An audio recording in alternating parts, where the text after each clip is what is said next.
Hi, I'm Simon Peacock. Welcome to this VLearn Masterclass on Leadership. It's my privilege today to be joined by Professor Tim Morris of Oxford Said Business School. Professor, thank you. I'd like to ask you first of all if we could define the term leadership. I think of leadership as influence with a purpose. So wherever you're leading, in a charity, a large corporation, your own business, clearly the idea of leadership is one where you're trying to drive or direct people towards some particular type of goal or purpose. But they're not just doing that for any old reason. They're trying to direct them towards some sort of goal.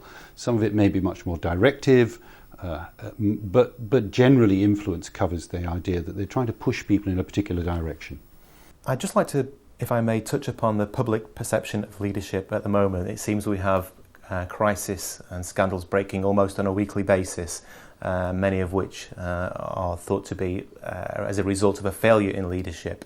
Does this reflect badly on leadership education, or do you feel it highlights a need for further research into this area? It reflects certainly badly on leaders, but you mustn't get the impression that all leaders are poor. There are many people who are doing an extremely good job in terms of their leadership.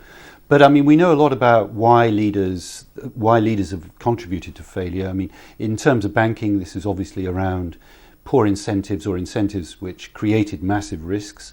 I think that's combined with a problem we've known about for a long time, which is the idea that leaders become too confident.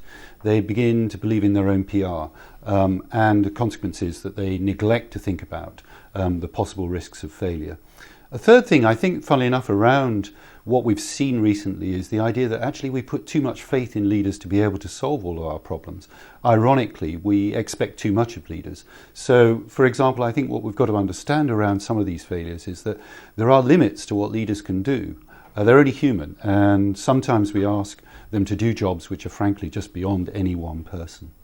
In terms of the implications for research, certainly we need to keep understanding these things. Some of this is well known already, but I think what we've got to do is to keep understanding why it is that leaders fall into these traps, or we allow them to fall into these traps. There are many different leadership styles which are cited in management education. How is a young person to know which style is right for them?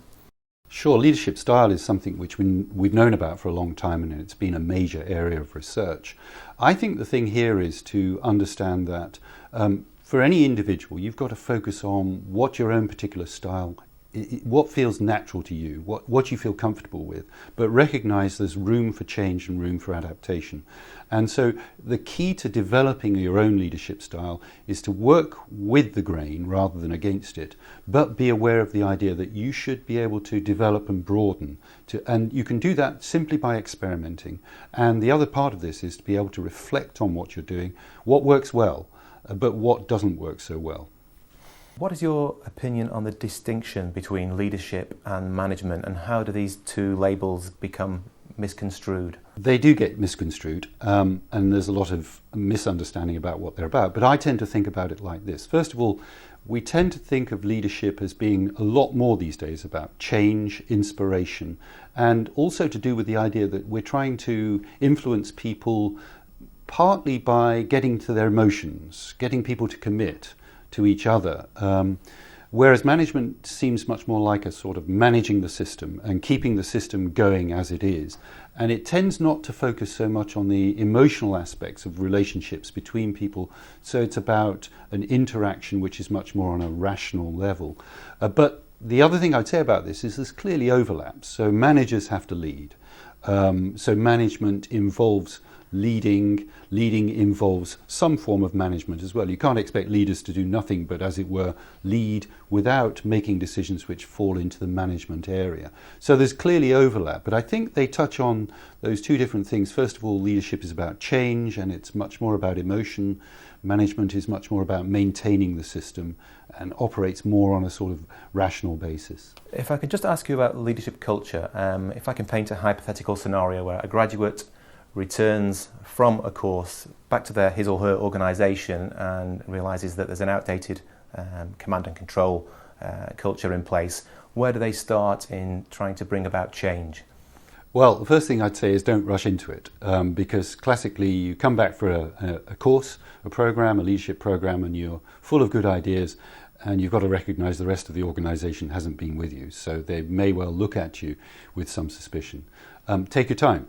The second thing is you've got to understand and be able to articulate to yourself what is it that you want to change and where do you want to get to. So not just I want to change, but you've got to have a pretty clear idea of where's the direction of travel, what do I really want to achieve here. The third thing is to recognize this is hard. I mean, unless you're a very, very influential person, powerful person, you've got to recognize that these things are not easy, so it won't happen overnight. And you've got to take your time about this, unless there's a massive emergency, but basically don't expect it to happen straight away. The other thing is, most importantly, you've got to build allies. You cannot do this on your own. So the most important thing for me is always to recognize who your supporters might be and work with them, and as well to understand where the opposition or resistance might come from, and be able to think about, well, why is it that people are opposing? How am I going to deal with any opposition to this? Where is it from? How powerful am those who oppose me? And think about, therefore, how am I going to deal with those people as well? Do you feel that leadership, in essence, is something that can be taught in a classroom environment? Unsurprisingly, I do. I think that I'd qualify that, though, to say that what we can do in a classroom is to teach various things about leadership or various aspects of leadership, but we can't be the substitute for the real thing. In other words, I think of leadership as development in particular, and developing effective leaders has three components to it. First one is experience. There is simply no substitute for experience, and I can't give people that. What I can do is get them to reflect on their experience, and I think that the most important thing I can do with people in the classroom is to get them to take time out, give them some ways of thinking about what's going on, and help them to shape their ideas about how they are leading and how others are leading. So that's reflection. And then the last thing is that people have got to be able to try things out, experiment. So the reflection then should lead to what I call experimentation. So try and do new things, try and change. Don't be stuck in the same things all the time, and don't try and make massive radical changes. That looks simply inauthentic. But what you can do is, over time, you can start to try things, to do things in a different way, and that builds confidence in expanding the sort of repertoire of leadership skills that you have. So I think it's the reflection and experimentation that I can help people with. I certainly can't give them the experience. Professor, you've been carrying out some research into decision making. Could you tell us a little bit about your research findings? Decision making is something that all leaders have to do. In fact, I think it's one of the defining characteristics of a leader. The leader is the decider.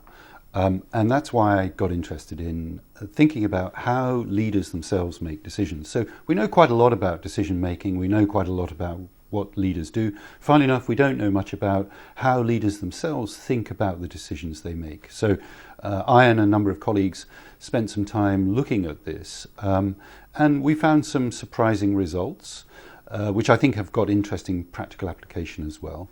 The first thing I'd say is that what we found is that although leaders initially thought that they could split decisions into big ones and small ones, actually they were also thinking about decisions as easy and difficult, and that was different from big and small. And that categorization helped us to think a bit about then how they saw the world. I think there are a couple of surprising results. The first one I'd say is that what they said was that strategic decisions are easy. They're big, but they're easy decisions. And that in itself is interesting. But then it became a little bit more nuanced, because what they were really saying was that the sort of analysing of strategic decisions, or analysing their strategic position, was the easy bit. But the hard bit, the difficult bit, was actually the implementation of strategy. So you got difficult big decisions, but you also got easy big decisions around the whole domain of strategy. The second thing that is an interesting finding out of this is that not all small decisions are easy ones. So typically you'd think of small easy decisions as routine ones. Actually, funny enough, some small decisions turn out to be extremely difficult. One of our informants called these blindsiders, and I think it's a fantastic example. And virtually every leader I bumped into says that that's absolutely right. Sometimes it's the small decisions that trip you over and become incredibly difficult. And so understanding when small decisions are going to turn into very difficult ones is a critical part of understanding how to make decisions as well. And finally, Professor Morris, leadership in the past has been either an elective or has been a smaller topic within a wider module, such as strategy or organisational behaviour. How do you feel leadership should fit into management education? It's true to say that leadership has been rather neglected and seen as a sort of sideline in many general management MBA type degrees. I think more progressive places are now starting to think about it in a new way. And so it's becoming an overarching theme, if I can put it like that, a broad theme across general management degrees. And if you frame it like that, so you start people to think about the leadership issues across all of the different types of topics that they're learning about. What are the leadership implications? What does this mean for me as a leader? Then actually you start to see that leadership can be an integrating aspect of your learning across these degrees, and it's a way in which you can start to think hard about what you're doing as a leader, how leadership works, and continue to do that across the whole of the course. So I'm all for raising its profile and actually using it much more as a sort of general theme throughout business degrees. Professor Tim Morris, thank you very much for your time. It's my pleasure. That's all from this VLearn Masterclass. We look forward to bringing you many more.